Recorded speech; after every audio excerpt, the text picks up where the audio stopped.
Hi, my name is Samantha Hoult. I'm a 32-year-old Cairns local, and 4 years ago I was an alcoholic.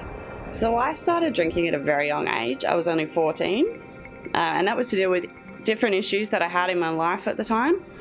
Because I started drinking so young, I wasn't able to deal with any issues without alcohol. So by the time I was 18, I was a pretty much full-blown alcoholic.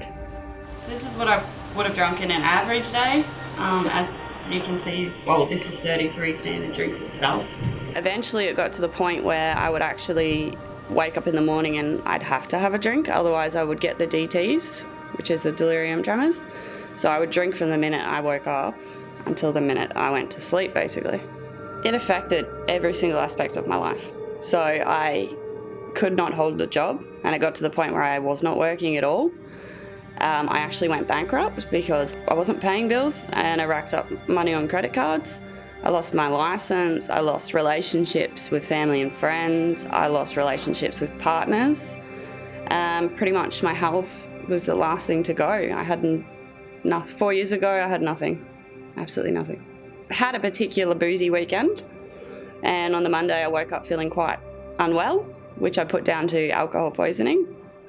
However, on the Wednesday I was still really unwell, so my housemate at the time begged me to go to the doctor. He took some blood tests, and then the next morning, very first thing in the morning, the doctor called me and said, "You have half an hour to get to emergency. Your liver is shutting down." So your LFT, which is a liver enzyme count, is supposed to be between 0 and 45. Mine was 14,380, which is shocking. It was my rock bottom, I think, and the fact that the doctor said if you have one more drink you will die, it just hit me like a ton of bricks. And I knew that something had to change. So these are sobriety chips. So when you first stop drinking, you actually get one every month. Then you get one at 1 year, 18 months, 2 years, and so on. I mean, it was incredibly difficult. The first 2 weeks, obviously, I was in hospital, so I had a little bit of help. But once they say you're going home, everything just seems overwhelming, I guess. Because in hospital, you're in that environment where you're not tempted. And then finally you get home and it's obviously alcohol's everywhere.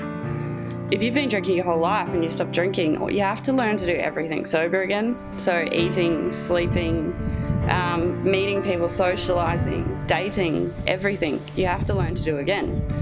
But one of the hardest things I found was learning to deal with your emotions without alcohol, because I did it my whole life. Basically, I kept myself busy. So I went back to university to finish my nursing degree. I got a part-time job. I joined the SES.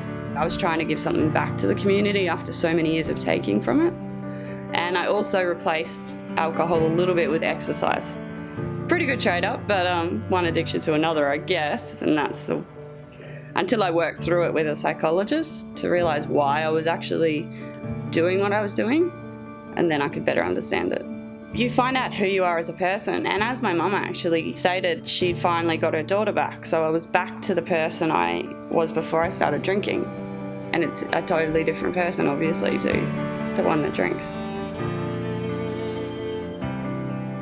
The culture in Australia for drinking is just massive. I mean, anytime I tell someone that I don't drink, it's just a shocked, like, oh my God, why? And the other thing is when I tell them that I was an alcoholic, they look at me and go, "You don't look like an alcoholic?" Which is funny, because what does an alcoholic look like? I'd like to change that sort of prejudgment of what an alcoholic is. Because it's your brother, it's your sister, it's your auntie, it's your uncle, it's your mum, your dad. You know, it's a normal person. It doesn't discriminate. I'm just your normal Aussie girl, and I just hope that I can help someone.